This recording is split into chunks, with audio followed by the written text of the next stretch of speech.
Белорусской кухни не существует. Грибы, много жира, много тушится все. Гаспачо из крапивы. Лучший кусок мяса съесть. Гречневое пюре. Звучит как-то не очень. Драники. Белорусские умами. Это не драники. Та мочанка, она была на ребрах свиных. Но людям продается это под соусом белорусская кухня. Белорусская ближе к еврейской кухне. Историю типа не перепишешь. Блюдо для получения первой мишленовской звезды за него. Мох. Белорусский мох. Прям вот переосмысление. Вареники с вишней, точно, с творогом. Ну, как обошлась Украина с борщом, гениально. Грибов, банош. Соленья, всякие маринованные вещи. Крапива, да? Кейл, свекла, арбуз, Класс. Обожаю. ревень. Джем загрызту у меня. Помимо борща, котлет по-киевски. Бейгл нью-йоркский, который знаменитый нью-йоркский бейгл, он был создан исторически или в Слониме, или в Пинске. Это блины. Все репа, редька, там из мяса, там типа крабы, раки. Стався апошні драники, і вони такі. Это настолько смело и безумно. Что происходит, когда на одном кулинарном шоу собираются повар, сомелье, фудблогер и общаются? О чем они общаются? Правильно, об отсутствии белорусской кухни. Да, для этого мы сегодня и собрались, собственно говоря, обсудить, что кухни у нас нет. Ну или почти нет. Ну или просто в мире ее нет, а у нас она есть. С мукой или без муки? Рогачевская или Глубокская. Мы добрались, наконец, до драников. Да, и готовить я сегодня не буду, это еще один сюрприз, потому что есть кому готовить. Хочу пригласить сюда за этот стол, чтобы поговорить о том, как продвинуть белорусскую кухню, и что такое драники, и как эти драники перетереть, и перетереть заодно за белорусскую кухню с моими двумя гостями, Олегом Старопуловым и Каролиной Росс. Welcome. Привет. У нас из ингредиентов картошка, мы ее трем на крупную терку. Да, на крупную. На крупную лисички, мука ржаная, мука пшеничная, сметана, масло, яйца, Зелень. укроп, лук. И яблочный конфитюр. Я надеюсь, что это не традиционные драники. Я уже вижу, что это не Нет, это традиционные. не традиционный Ну, драник. погнали. И у меня вот есть специальная даже шпаргалка.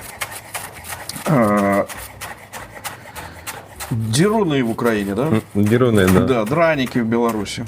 Хэшбраун в США, режьте в Швеции, рипук в Дании, бокси в Ирландии, брамбараки в Чехии. Ну, то есть, нам что, мало все-таки картофельных оладьев? То есть это же никогда много. бесконечная история. Да? То Да. есть, и вот этим мы должны кормить. То есть вот это и будет у нас белорусская кухня, да? Такая же картофельная оладьи, как у всех, чуть другие. Которые ты, слава богу, сейчас не делаешь. То есть вы делаете сейчас какие-то другие. Мы их должны исключительными сделать для того, чтобы Да. и была белорусская кухня. Вот об этом я и хотел поговорить. Белорусской кухни не существует. Потому что, если говорить глазами международного потребителя, то нет. То есть она есть, конечно, и более того, она есть старая литовская, я имею в виду не литовская, Великого княжества Литовского, того периода, есть Намешанная. чуть позже, да, есть советская, белорусская, у нас даже была такая ужасная книга «500 по блюд из которой все картофеля», готовили, да, да. это чудо. Да. Это Отпадная. книга «Вкусная и здоровая пища», да, адская, в которой 200 миллионов были человек, фотографии черной икры, которую никто не ел, и спаржи, которую никто не видел, да? Ну Да, где такая до прекрасная. 2010 года. Сюда, наверное. Да. А в итоге, ты куда бы ни приехал в любую страну, ничего белорусского нигде ты не съешь. Украинское съешь, знаю твое отношение, что украинское тоже как бы не существует в таком виде, да. Но хотелось все-таки бы. картофель в Киев котлет, она как бы ты даже сейчас, по-моему, чуть не во всех ресторанах можно увидеть, да. И в самых разных интерпретациях. Да. И все-таки что-то есть, да. У русской кухни тоже нет, но они пытаются, слава богу, борщ теперь все-таки вернулся в лоно на родину. Украины, да, на родину, в отличие от нашего Шагала, который до сих пор считается русский художник. Да? К сожалению. Но вот эта вот история, типа, так а что? У нас что, ничего нет? Почему нет ни одного ресторана белорусской кухни? Казахов понимаю, почему нет. Мне это объяснила казашка. Она говорит, да блин, у нас с узбеками очень схожая кухня. Очень схожая. Там тебе и бишбармак, и лагман, и шурпа, и так далее. И в итоге узбеки успели раньше объяснить, что у них есть своя кухня, и забрать все, да. И казаки такие, блин, ну ладно, будем ходить в узбекскую. А почему нет белорусской? Наверное, потому что это мое личное мнение, когда повара выезжают, например, с Беларуси, которые хотят, например, делать белорусскую кухню за границей, у них появляется много возможностей, как ее не делать. То есть они идут в итальянские рестораны, французские, либо те, что открывают, они открывают свои заведения и называют это белорусской кухней. Но в ней нету ничего белорусского, потому что чтобы сделать какую-то кухню, нужно знать какие-то азы вообще с самого начала. Какие-то техники, ингредиенты, сезонность. историю. Это немного нудно может быть кому-то, но кто-то хочет пропиариться, делая белорусскую кухню. И людям это и продает. И люди говорят, вот это белорусская кухня.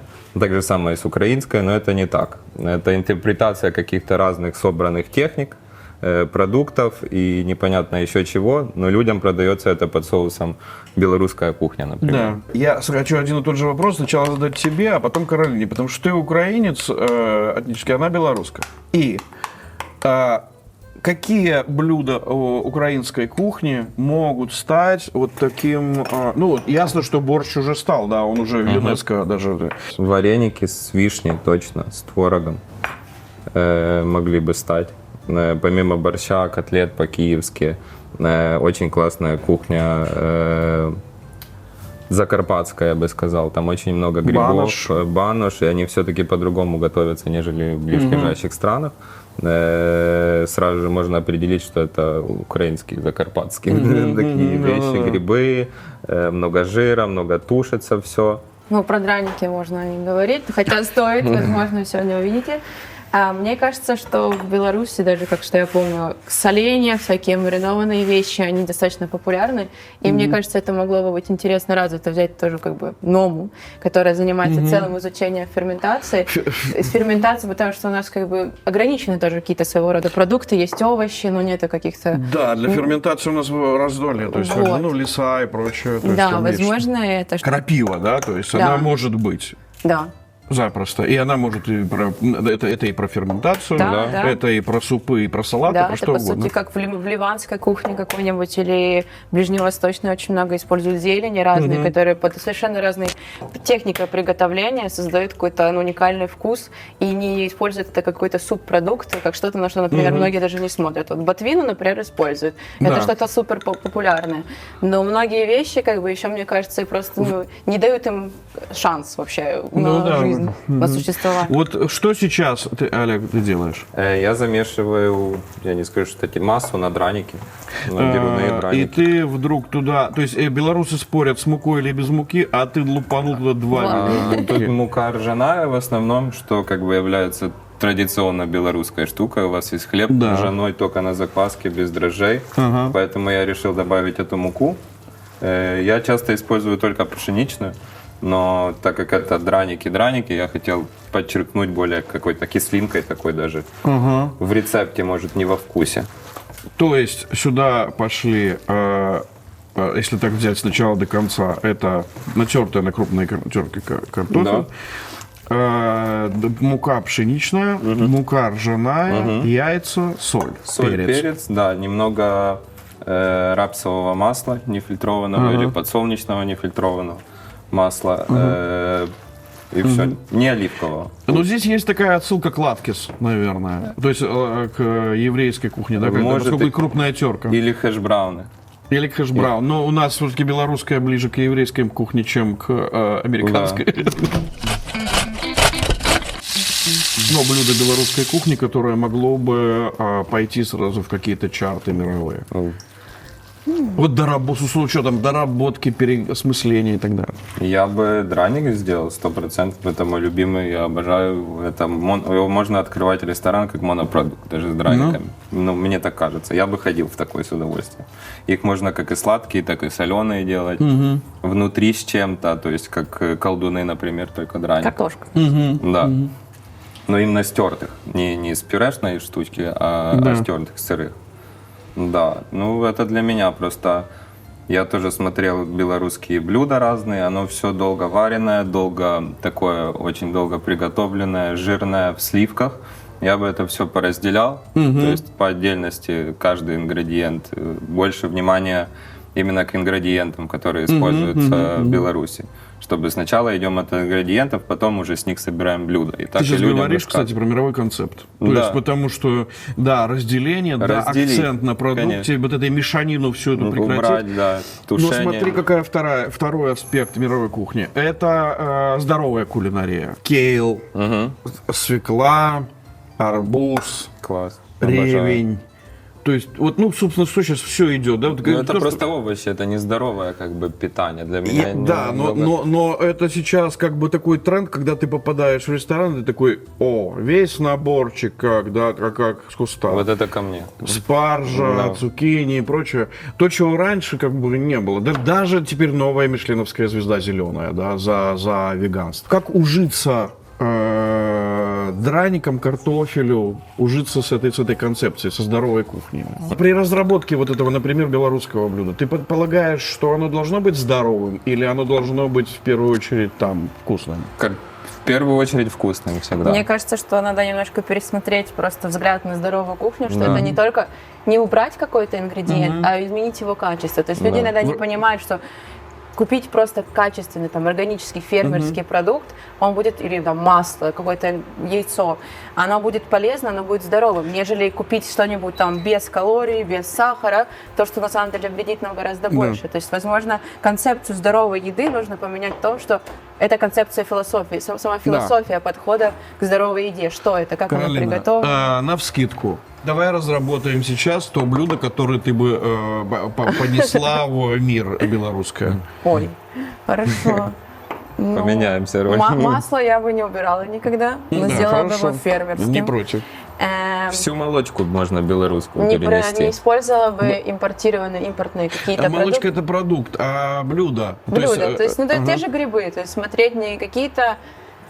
Ой, ну что-то, что, например, растет в Беларуси, то, что можно найти в сезон, ну, не знаю, когда Пшено, там... хлеб, молочка и разные Лисички, грибы. да. До 100 свежее. фунтов за килограмм в Англии. Историю не перепишешь. И когда листаешь старые кулинарные книги, белорусские даже, то видно, что кухня строилась на долгом процессе варивания, обжаривания, много жиром из животного происхождения и много молочки, мало зелени все-таки, которую надо было бы привнести все-таки и соединить это с хорошим балансом. То есть то, что хорошо, то, что готовилось долго, теперь туда чуть-чуть короче подготовить его, меньше добавить жира того плохого, больше хорошего и овощей. Да. Овощей полно. Я понимаю, например, что такое украинская кухня. То есть это когда очень много точек готовят, очень много. То есть вот даже если брать, уже нету даже одной кулинарной столицы в Украине. Это уже Киев, Одесса, Харьков. Много регионов.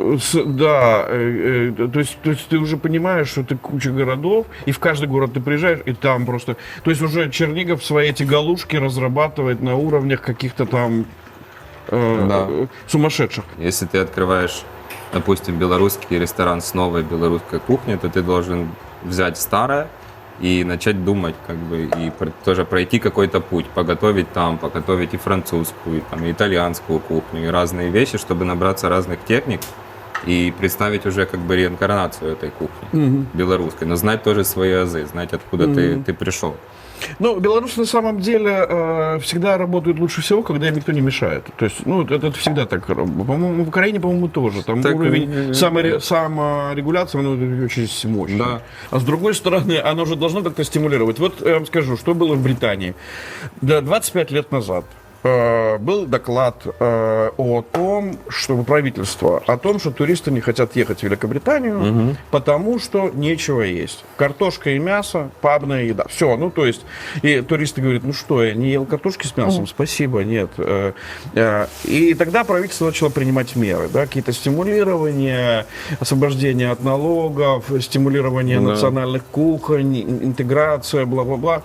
И это сработало, да, и сейчас это Мекка, то есть кулинарии, то есть я уже не знаю, я не знаю, что там нельзя купить, то есть из специй, например, то есть я, в принципе, Индию там очень все, любят. что угодно, да, и любые кухни есть.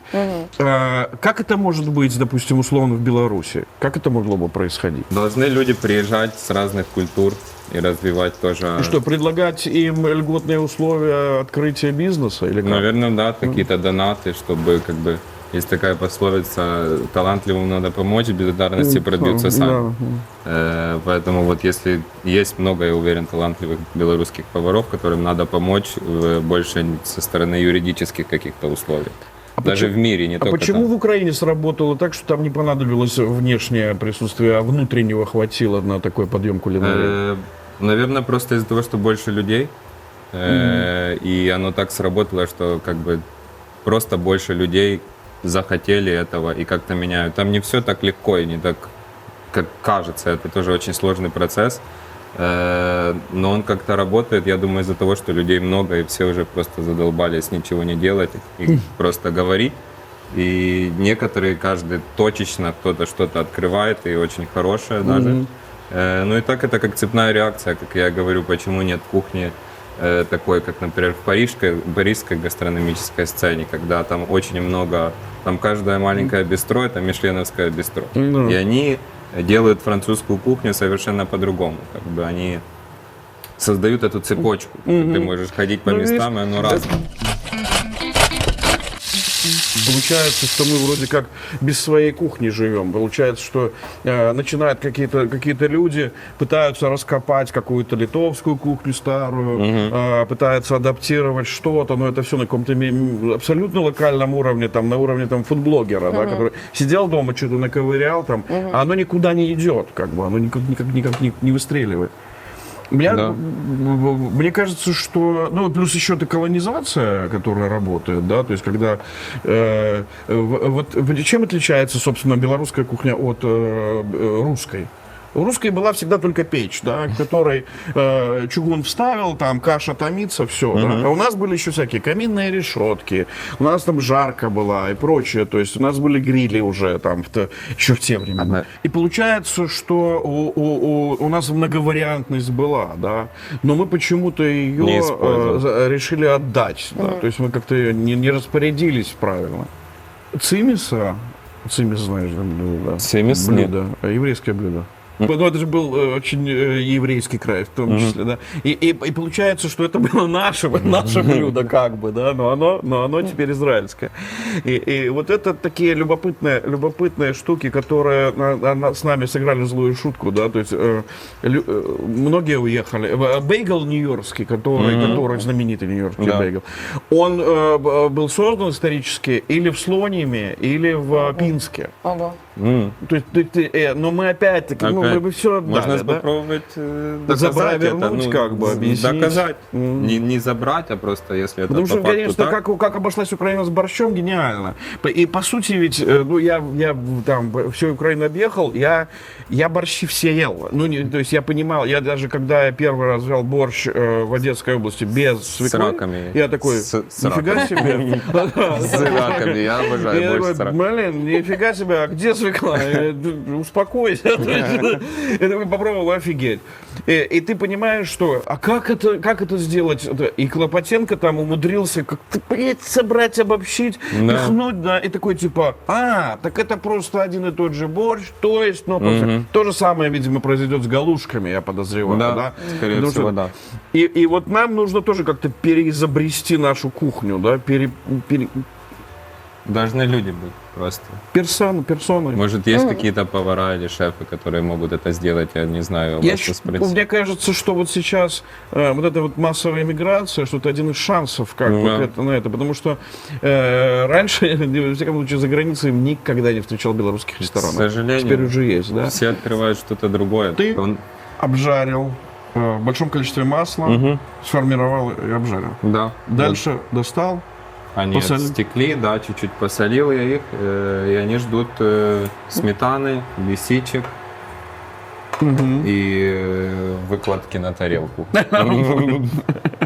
Они жарятся достаточно долго, да, из-за того, Лисички? что толще. Нет, я... Они, да, они плюс еще доходят сами от своего потом. Да, сколько? Ну, это минут 10, да?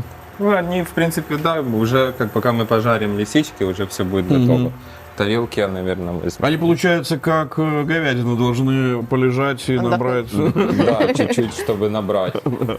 Если брать там скандинавскую кухню, шведская, финская, датская, ее ведь не существовало в природе. Да, Какая да. шведская кухня, о чем речь идет, да? То есть Нордик это такой. картошка какая-то, там хлеб, понятно.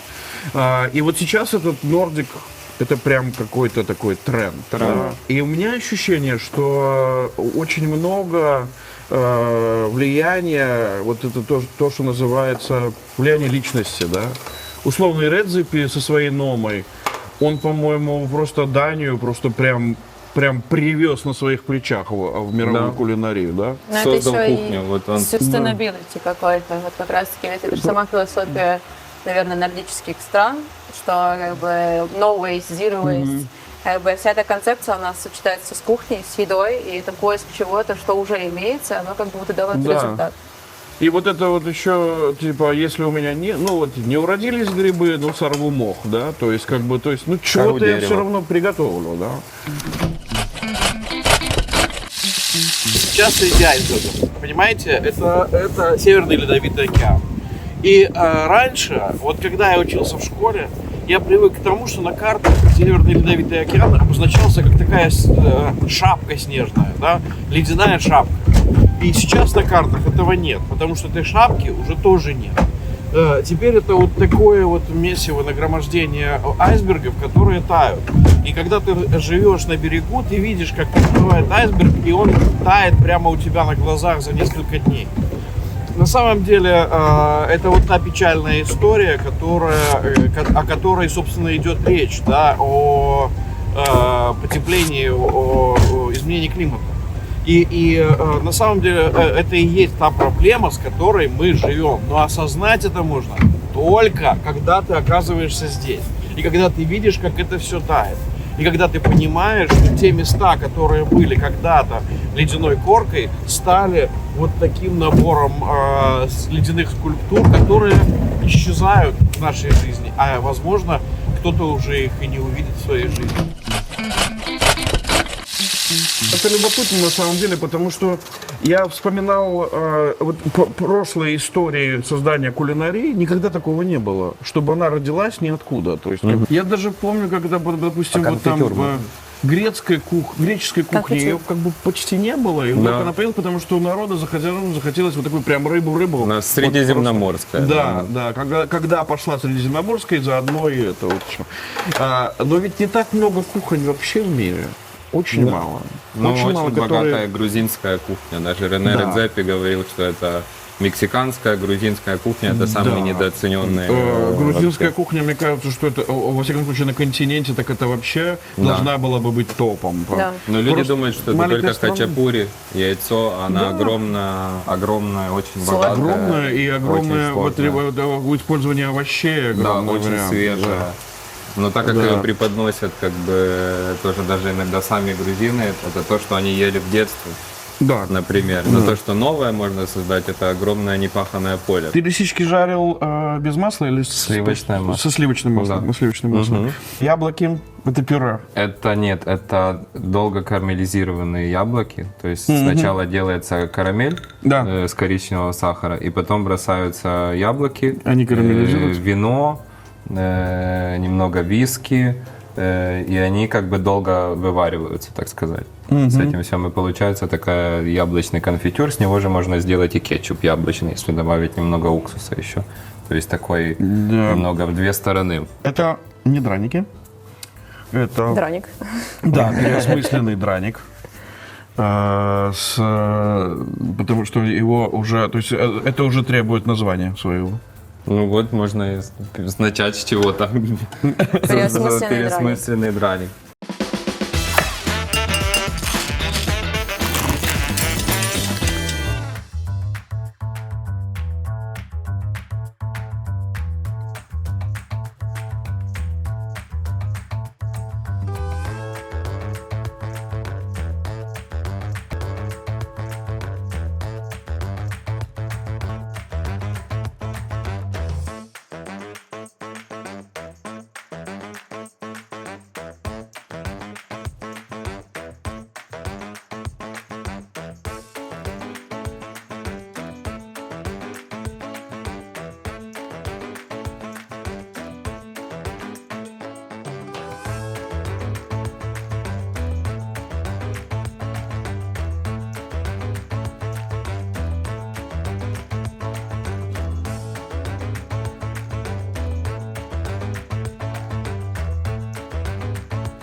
Ну, мы почти в комплекте, да, то есть шеф, сомелье, ведущий программы, еще будет фудблогер, и мы будем в комплекте. То есть мы можем, в принципе, выносить приговоры, да. И поэтому давайте приглашу сразу сюда Олесю, фудблогера белорусского. Привет, дорогая, рада тебя видеть.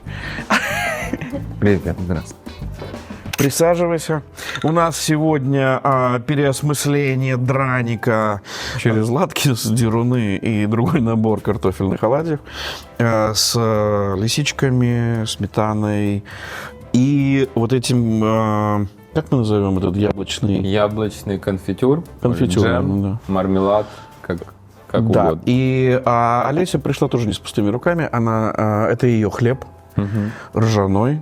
К слову сказать, Олег добавил ржаную муку вот в эти наши... Как назовем? Ну, драники давайте. почему Ну давай, нет? пусть будет драник. Вот тем более, что, знаешь, я что делал, когда мы готовим очень разные оладьи в программе, из всего, из гороха, из капусты, из чего угодно. И я сказал, что поскольку у украинцев все борщи, то у нас будут все оладьи драники. Справедливо. Очень Вот справедливо. такие драники от Олега и от Суперфлай, и хлеб от Олеси. Давайте пробовать. Сейчас с тобой будем Такого кушать. драника мы еще не ели, поэтому можно загадывать Я тоже, желание. наверное. Желание у меня одно, чтобы белорусская кухня появилась в мире, уж не говоря о том, чтобы стала звездой. Бомба. С этим конфитюром это вообще бомба. И с лисичками. Все, что можно достать в Беларусь. Знаешь, да, вот это такое называется, я бы назвал это счастье белорусов. Belarusian Есть картошка, dream. сметана, яблоки, лисички, укроп. Ну, в общем-то и все. Олеся, скажи мне, ты воюешь на поприще белорусской кулинарии. Это просто или нет? Не просто наприклад, я би ще хотіла сказати, ось про наші драніки. Я працюю з поляками, і яны таксама нейкая імпрэза была, яны вырашылі зрабіць дранікі, і яны як бы мяне пытаюцца: о, вось ты ж з Беларусі, ты ж напэўна ведаеш, як рабіць дранікі. У нас там будзе такая вот вялікая імпрэза, нам трэба зрабіць, каб гэта было нацыянальна. Як бы яны мяне спыталі, шэф мяне спытаў, мы з ім як бы пачалі рабіць. Я яму кажу, вось трэба вось так. Класічныя дранікі, без мукі, без нічога. Я кажу, я раблю без мукі.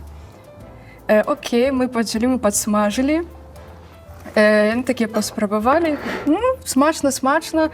А пазней, там, праз гадзіны-две, ўжо як пачалася выдаўка, я гляджу, на залю проста нясуць зусім другое, не тое, што я рабіла. Я кажу, што гэта?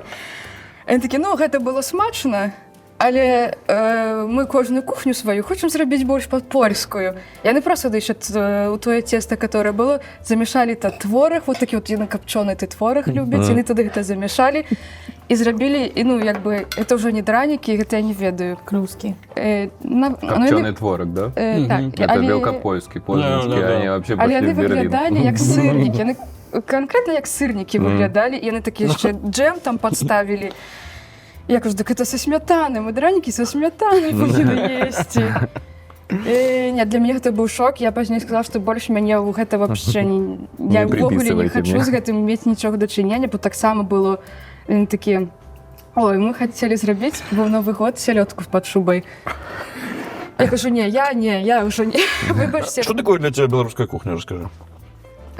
Со знаками белорусскими блюдами. Па-першае, беларуская кухня для мяне пачынаецца з таго, што гатавала для мяне моя бабуля ў дзяцінстве. Як бы хто ні казаў, для мяне гэта. Пачнем з такіх, як з дзяцінскіх, гэта дзьмухаўцы, такі дэсер, такія шарыкі, там тварог, мука, ну нічога такого. Это как пончики, да? Так, такія маленькія, я помню, у нас ще печка такая была, і заўсёды, калі нужно так паляжаць, яна пазней, каб падагрэць такую печку, іх засоўвала, такая яшчэ корачка там пазней рабілася. Пірог з рабарбара, абавязкова. Вот прям современный тренд уже. Так. Гэта быў коктейль, гэта былі трускаўкі, молоко. Подожди, вернемся к пирогу с ревенем.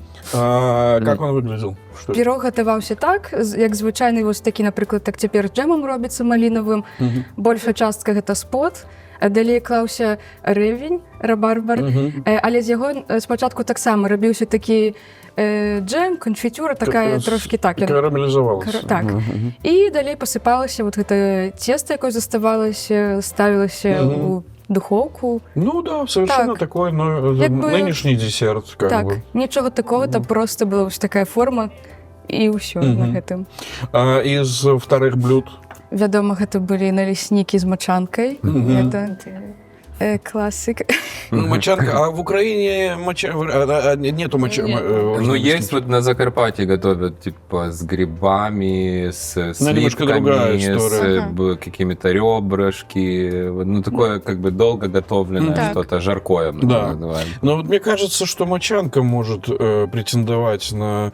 Она, конечно, не будет диетической. Ее даже переосмыслить очень тяжело. Да, вот как мы говорили, чтобы разобрать ее, потому что я не могу заливать грибы сливками. Да. Как бы вообще все сливками. А там еще получается такая... Да, там... Ну, потому что там та мочанка, она была на ребрах свиных. Да. Коллагеновая бомба. Да, сейчас подавать надо как 1 000 000 калорий. Да. $1 million. Разглаживает морщины, можно. Как ты думаешь, какое блюдо белорусской кухни может стать вот, заметным в мире? То, что ели бы и белорусы, и иностранцы, и то, что бы понравилось. Я думаю, что есть такая страва, которая засталась, и которую мы забылись. Это блины. Это не тыя блины, это которые такие толстые, рабились на гречаной муце. Это то, что делают американцы, но у них французы чудовищно. И французы тоже. Да. Бретон, я обожаю эти блины, я обожаю. Так, вот это ну, неяк оно выкинулся просто из нашего життя. А их, кстати, на постсоветской территории почти не делают. То есть, в основном, вообще гречневую муку. Только вот эти, может, у вас были гречневые пироги. Не, печеньки они продаются. Овсяно-гречневые, с сахаром посыпанные, сухие. И как бы ты их подавала? Так як я працую больш, я раблю банкеты, я на той частцы працую, то ў мяне зразу ў галаве гэта былі б такія маленькія, як бы фінгер-фуды парабіць, зрабіць які-небудзь там, я не ведаю, крэм-фрэшам іх паліць, чтобы так яны добра. І каб асаўременіць, я не ведаю, бо я з польскай кухні цяпер сутыкаюся часта, то яны ўсюды гэты ласось піхаюць. То гэта было б смачна. Что-то дорогое должно быть. Так. Каб гэта было і сучасна, бо ўсе гэта любяць, і трошки, каб гэта заставалася нешта з тых часоў за нами. А вот интересно, вот, если мы вот берем вот эти современные тренды, да, вот эти все репа, редька, там из мяса, там типа крабы, раки, вот, И если сейчас... Потом пауза, то есть у нас этого никогда... Но все эти репа, турнепсы и прочее, оно все использовалось, да, Всё в было. народном. Сейчас это все используется в высокой кухне. Так. Что можно возвращать в белорусскую кухню? И вообще, как это вернуть теперь? Надо Через научиться этому. осмысление чужих кухонь? Нет, ты говоришь, что это готовилось всегда, как бы всегда это готовили, все эти продукты. Просто сейчас под влиянием других кухонь люди стали как бы сомневаться в своих силах, в умениях приготовить этот продукт. Да. Например. И в деревне пытаться Овощи, сделать конечно, пиццу, да? ну да, как бы подварить, сате, Не. подгрилевать его, чуть замариновать, это слишком сложно и долго, и это не нужно, как бы. А так просто оно невкусное уже. Лучше кусок мяса съесть или рыбы. Надо Что-то придумать такое. какое-то популярное Да, вот мы блюдо. представимся Вот у себя, Гаспачо из как бы, крапивы. мы стараемся у себя как бы переосмысливать Так. эти все овощи, да, с ними много работаем, мы стараемся не добавлять дорогой продукт на них сверху, чтобы оно продалось, а именно вот как бы вот грибы, он тоже как бы дорогой, но он локальный продукт, мы стараемся больше без заграничного чего-то, чтобы подчеркнуть, как можно сделать овощ, и чтобы люди это видели, и попробовали именно овощ, а не под соусом какого-то дорогого продукта, краба или мяса. А вот поверну немножко в другую сторону. Охоту разрешать или нет? На что? Смотря на что. На птиц, животных. Ну, я дичь не особо, Не. как бы, я говорю, у нас, я, наверное, больше нет, чем да, чуть-чуть да, может, больше контролированная какая-то охота, очень хорошо контролированная. Но я, наверное, склоняюсь к нет больше всего. Тоже Я с нет. этого бы пережил. Более нечем так. Но при этом вы не вегетарианцы все. Нет, нет. Нет. А о чем ты в своем блоге рассказываешь? Або усім. Агулам, тому що я чому почала вести гэты блог, потому что я бачила, былі некаторыя блогі, которые ёсць, которые засталіся, я не ведаю, дзе людзі знаходзяцца цяпер. І як бы там такія стравы, которые ты глядзіш, і у людзей просто наших як бы мала ёсць нейкіх, як это назваць, такіх адчування прыгожай ежы, вось. І мне хацелася нешта зрабіць, каб людзі ўбачылі, што яшчэ нешта ёсць, акрамя сялёдкі пад шубай, аліўе і вось гэтага вот усяго. На праздники белорусские, какие ты делаешь белорусские блюда? Дранікі. Вот ты за все заладили. Комфортно. Все-таки нам их не убить. И не надо. Чем белорусская для вас отличается от литовской, польской, украинской кухни? Мне кажется, она элегантнее чуть-чуть, возможно, где-то. Ну, Вы не ж от начали, украинской, что может, не нет, скажу, от как бы. литовской. Ну вот я согласен с Каролиной, она более элегантная, если сравнивать с польской, чешской, с литовской, которые ну, слишком серые и пызы, и шары клуски какие-то, и очень выборные галенки вот в чешской Да. кухне, как бы, ну, все-таки это очень тяжелая кухня. Чаще утку готовят. Да, чем да. нет. А тут все-таки ну, драник по сравнению с ними очень элегантное блюдо получается. Да, Поэтому- а кнедлики я вообще не могу Да. есть. Я вообще не понимаю, как это. Я то есть, тоже не- Потому что если его взять без соуса, то это вообще Да. невозможно. А они любят, вот, Не, вот ну, эти ну. пызы любят очень. Я в Познане долго жил, и там это оттуда пошло. Пызы с качкой и с мудрой капустой красной. Вот тебе приносят сухую белую булку, а у меня тоже как бы с Каролиной мы переваливаем бледную еду, как бы. И мне, ну, как бы, и вот эта бледная булка пара, Покойная. сухая, она еще не рождена просто, мне кажется. Напитки. Что вообще у нас с напитками? Количество баров, открытых на Зыбецкой, было запредельным, да? Когда я спрашиваю про то, что какой там был набор коктейлей этого, то, ну, как-то меня не впечатляет, если честно. Потому что все это я видел, все это я знаю. При этом в Украине, когда ты приходишь в какой-то бар, если или очень хорошо выдержанная классика, прямо очень, ты такой, ребята, у вас такой нью-йоркский стиль, да? Или если это эксперимент, то это круто прям. То есть что-то вы придумали такое. И у нас, я не знаю, и что из напитков, вот эти все там, что, медовуха, камбамбуль, Мёд что это питный, вообще? Ну, мед питный, да, но опять же, что-то очень сытное. как бы калорийное, как там квас хлебный или что-то такое. Квас, да, согласен. Были какие-то наливки такие, которые были с теми же травами, там шпинат какой-нибудь, Хрен. ягоды. Это здесь тоже оно присутствует. Это, в принципе, наверное, как у бабушки, дедушки делали там в деревнях. Они же сделали свои там самогоны или Да, что-то на еще. самогоне там ту же хреновуху какую-то, Да. она такая терпкая. Инфьюз с какой-нибудь характером. делали на разных травах. И вот оно, мне кажется, это очень круто. И это, опять же, для пищеварения. Это то, что растет у тебя, где ты живешь. Нам привозили всегда оттуда самогон из Беларуси. И один из самогонов был дубовой очистки, такой желтый. И оказалось, что я-то думал, что это дубовые опилки, очистка и так далее. А оказалось, что из 28 видов дуба, которые растут в Беларуси, только один вид к этому годится. Только его опилки, да, Класс. и это дает такой совершенно сумасшедший вкус. И вот мы подавали шот самогона и бутерброд. И вот этот, я бы у тебя их таких заказал бы 20 таких буханок. Вот такой, значит, квадратик, на нем соленый огурец и мед сверху. И вот к этой рюмке самогона. Что творилось с британцами? Это просто вот чу-чу, Да, да. еще, да. Потому что это такой какой-то невероятно... Вот его нет такого нигде. Потому что, да, есть виски, есть граппа, есть это. А вот это настоящий муншайн. Белый наш самогон не очень котируется, потому что он конкурирует с граппой, проигрывает. А вот этот, он прям вот он, то, что надо. Белорусский умами. Умами. Абсолютно, вот Сака. абсолютно. И вот я не понимаю, как это, что с этим делать, да, потому что как-то это должно дойти до мира. То есть, а что ты думаешь про напитки?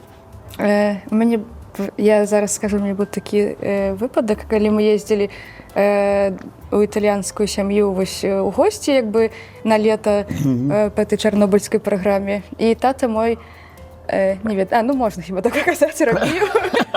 Ён ужо не жыве, таму я магу падзяліцца. Ён рабіў вось той самагон такі. Ён яшчэ некалі там заказаў быў такія наклейкі, там абавязкова павінна была падпісаць. Я яму памагала рабіць дызайн, там павінна была напісаць ад каго, склад і як гэтым карыстацца. І заўсёды, калі ішлі там некія госці, там было там стаяла, як вядома, у беларусаў нешта там куплена, ён такі: «А Толя будзе сёння?» Такі, а ён сваю прынёс, а то мы это не будзем. І вось я вот узяла вось гэта, вот ён мне такую бутылку, я не ведаю, такая прыгожая была, мне так запакавалі, мы ўсё, і я вось прыезла з гэтай бутылкай.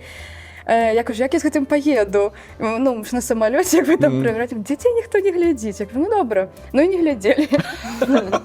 Я з гэтай бутэлькай прыехала, я ім павядала, што вось гэта як бы тата мой, гэта наша нацыянальная, беларуская. А там людзі такія, которые п'юць віно. Вот яны паўшклянкі віна, паўшклянкі вады, вось гэта іх абед, і можа быць яшчэ на вячэру.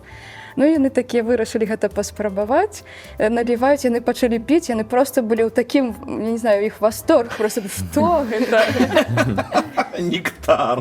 Так, і яны кажуць, это самі, это вы самі? Кажу, так, это як бы самі мы рабілі. Пазней, як я ўжо трохі там праз 5 гадоў я зноў уже прыехала, я ўжо была такой дарослай, я зноў, мне гэта ўдалося.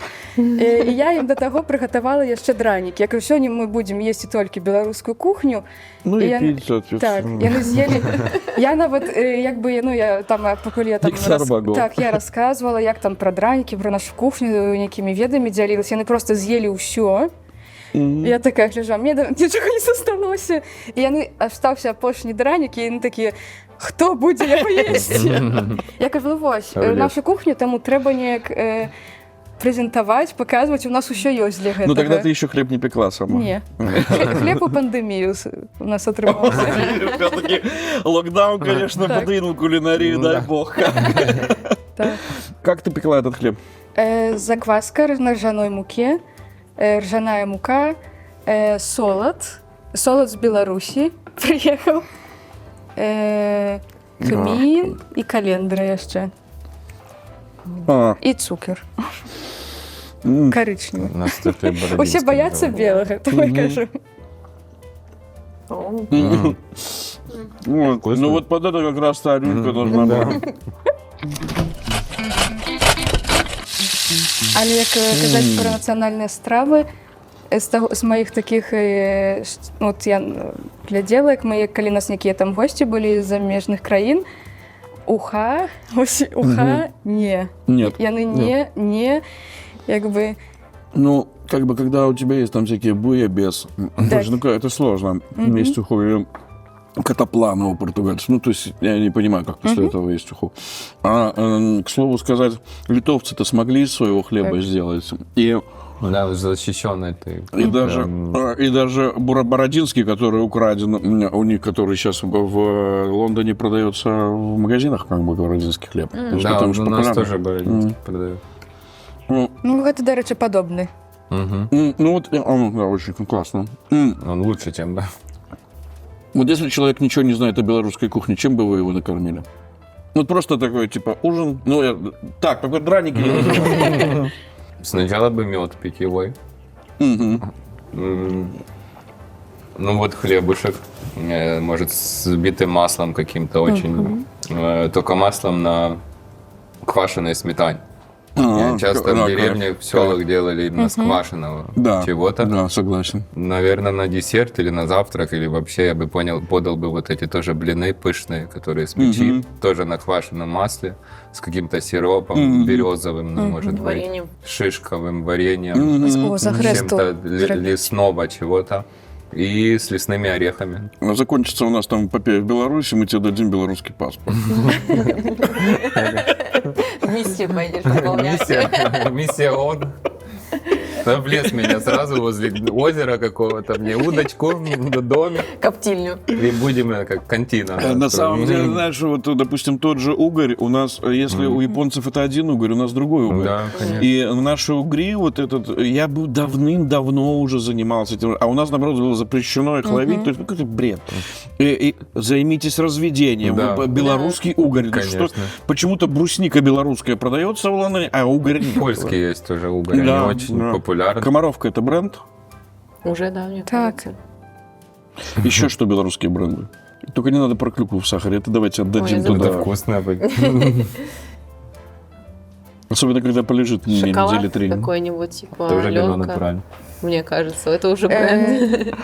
А Джем. нет, вот такое Джем. белорусское, как бы. Агрест. Джем з агресту у мяне. Так само. Да, джем из крыжовника. По-польски, да. Крыжовник. Да, вот крыжовник, кстати сказать, сейчас стал наблюдать, как повара используют, шефы большие используют стали, а тоже не было его. Его не существовало вообще. И вдруг это... Он, причем у него не скажешь, что такой уж яркий вкус, но они как-то придумывают, что с ним делать. И у меня вообще ощущение, что надо... Я вот вижу по тенденции, как все возвращаются к каким-то этим... Надо какие-то продукты поискать там сзади. Да, потому что да, у меня да. ощущение, что вот мы не успеваем, а оно уже скоро опять придет. Да, да. Надо быстрее побежать Надо назад, ну, чем тренды. Ну, не, але гэта ўсе такія прадукты, яны нармальна ў садзе раслі ў маёй бабулі, у Да, маіх бацькоў. вот, так. вот, Под ногами например, валялись, смородина и еще до никому и конца так. не... Это, поречка наша, она до конца еще не, Не обыграна. Не популярна. выскочила. Да. Мы поняли, что первое блюдо будет драники, и мы удивим этим. А второе? Второе, ну, я бы сделал какую-то рыбу, наверное, форель. Какой-то Форель. озерные рыбы с чистых Озерная прудов. какая-то, не? Да, да. Мгм. И копченую, может быть, и просто свежую, тоже поджаренную на масле, может, с какими-то каперсами из цветений первых. каких-то, Гарнир. Овощи, только овощи. Овощи. Я не знаю, как называется. Можно из капусты молодой, а есть брукер. Мгм. Брюква, Брюква. да. Ее можно использовать вместо уже картошки. Да. Гратен можно Пастернак. сделать. Да, пастернак, фига с маком, с пастернаком. можно. Это у меня был такой десерт. Это был пирог пастернаковый, мак и фига карамелизированная. Нет, фигу мы не можем, у нас она не растет. А десерт какой для белорусов? Женя, я с десерта, наверное, начал. Да. С блином. Тоже на закваске, может, на кефире. И такой печеный, такой, чтобы пах маслом. Свежим маслом. Да, ну, картошку уже мы не будем. Да. Каролина, ты что думаешь? Что-нибудь Что с бы добавила? буряком. С буряком бы что-то было. Вот я тоже думаю, что Какой-нибудь. нам нужно все-таки с украинцами посостязаться в Да. буряке. То есть, потому Я что... не добавлял буряк. Да. Не, я имею в виду вообще просто, потому что украинцы сейчас очень хороши прям во всех видах. Запекание, переосмысление. Буряк, либо что-то с тыквой тоже. Как бы, возможно, показать разные варианты. С тыквой можно делать много чего. Можно жарить, ее можно печь, ее можно Тыква супер. Кабачков у нас дофига. Да. Кабачков, да. Мариновать. К слову, кабачок так и до конца никто и не смог как-то Я постоянно готовлю. да. И вот, Не, именно кабачок. Кабачок именно. Именно кабачок. И что делаешь? Я его жарю на сливочном масле, с одной стороны только. Очень долго, пока он не покроется хорошей корочкой. Его отставляю немного.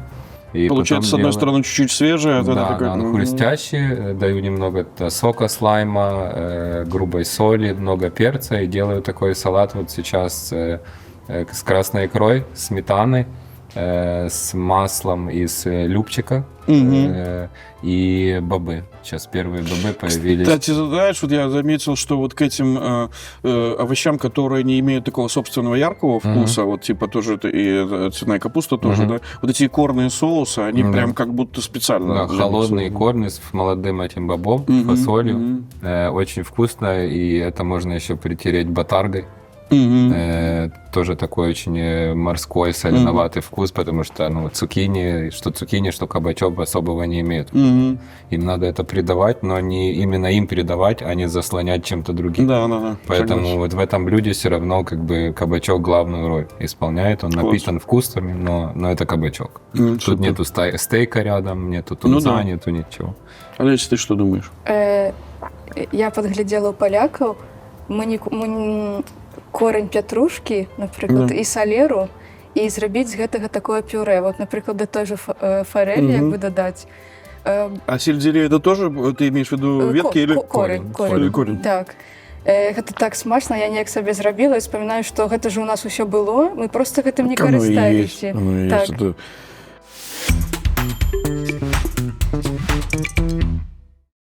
Ваш вкус счастья. Помидор. Историю тогда должна рассказывать. Я была в Грузии первый раз, и я просто ела помидорный салат там с огурцами, традиционный. Да. Я впервые почувствовала вкус помидора, и я тогда чуть ли не расплакалась. И у меня просто это запомнилось так сильно, и это как раз-таки про качество продукта. Сколько лет тебе было? 28. Не так давно. Я очень поздно почувствовала вкус помидора. А вот это, я вчера рассказывал, тоже мы с Цеслером вдвоем, с Володей, купили 2 килограмма помидоров херсонских в Минске, еще на Комаровке, и пришли готовить что-то. И пока готовили, сожрали 2 килограмма этих помидоров, как бы, и уже ничего не хотели больше, как бы. И такие сели дальше уже разговаривать, потому что, ну, а что уже, это был какой-то вкус, который прям вот он тебя наполняет. Да? А все вот эти испанские истории, там, и эти, это какая-то парниковая, Это не то. вообще не про помидоры. Да, я понимаю, о чем ты. Да. Ты похитила помидор у меня. Да что, все помидоры, что ли? У мяне таксама памідор.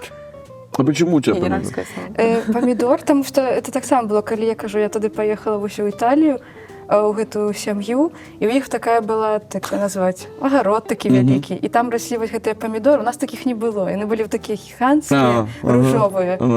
Яны проста, я кажу, можна яго сарваць? Яны можна. І яны неяк так зрабілі на вячэру проста гэты памідор, пасыпалі солью, аліўкавы алей, і там шмат чаго было, і я просто весь вечар ела гэты памідор. І яны такі, ты можаш я все, што хочаш, ты не можаш, ты можаш выбіраць. Я кажу, я не хачу. І пазней уже, калі я кожнае лета прыязджала, яны просто вячэрань такія на. Просто я ела адзін гэты памідор. Я такі, у нас ёсць яшчэ вось аліўкі свежыя, мы сабралі, моцареллу зрабілі. Кажу, не, памідор, я хочу памідор. А у меня, наверное, вот я вспомнил моцарелла, но именно ди буфало, которая с бавалинового молока. Я когда первый раз в жизни попробовал, у нас итальянский магазин открылся в Виннице, и мама решила побаловать нас, купить моцареллу за 7 евро. Говорит, так классно. И я, когда мы ели моцареллу обычную, нормально, и как бы для меня это не производило никакого тут вдруг впечатления. тебе открылось... А тут такое, я как бы с нее течет это молоко, я говорю, мама, что это ты купила? Непонятно. Я ее взял и как вкусил, и это все, оно все начало вытекать. Я такой, так, вот что такое моцарелла. Но вот сейчас мне, когда я ее покупаю и ем, мне каждый раз меня приносит тот вкус старый, как бы удивление такого, и очень вкусно. Это как продукт, который я могу просто как яблоко есть. И мы там прилетаем в Италию, тоже ты покупаешь моцареллу ди буфало, и я вспоминаю вот этот вкус детства. То есть для меня моцарелла ди буфало, можно сказать, вкус детства, так сказать. Спасибо вам большое. Спасибо. И за то, что я посмотрел другими глазами на драники, и за то, что я посмотрел привычными глазами на хлеб. Не претендуйте никто на хлеб. И вообще за то, что вы были с нами сегодня. И счастливо вам поработать сегодня еще, коли у вас работа. Спасибо большое. Спасибо. Да. Дякую. Очень вас Рад был приглашаем познакомиться тоже, и чтобы надеемся, всех. последний раз. Да, Я взаимно. очень надеюсь, конечно. Я знаю одного грузина, даже не одного, я знаю много грузинов, которые, заходя в любой стране, в любом городе, в грузинский ресторан, считают, что это их собственность. Не потому, что это их ресторан, а потому, что это их кухня. Это их грузинская кухня, за которую они ответственны, так же, как и владельцы этого ресторана, которого они, может быть, даже и не знают лично. Вот мне кажется, что нам нужно, чтобы у нас были свои рестораны по миру, и чтобы мы заходили туда, как будто мы их владельцы, как будто мы владельцы той кухни, которая еще не создана. А да, она есть, да, она была в истории, да, она была придумана, но она еще не переосмыслена, она еще не заняла свое место не то что в мире, но даже и в самой Беларуси. Нам нужно поработать над тем, чтобы эта кухня сформировалась. Каждый из нас может легко внести в это вклад, может смотреть программы, придумывать блюда, делиться с друзьями, переосмыслять то, что было создано нашими предками. Это просто нужно это любить. И тогда, наверное, наш добробыт проклюнется еще и в этом, в нашей собственной кухне, которую мы будем обожать, которую мы будем считать своей, помимо той, которую в мире любят все. И нашу кухню должны тоже любить все.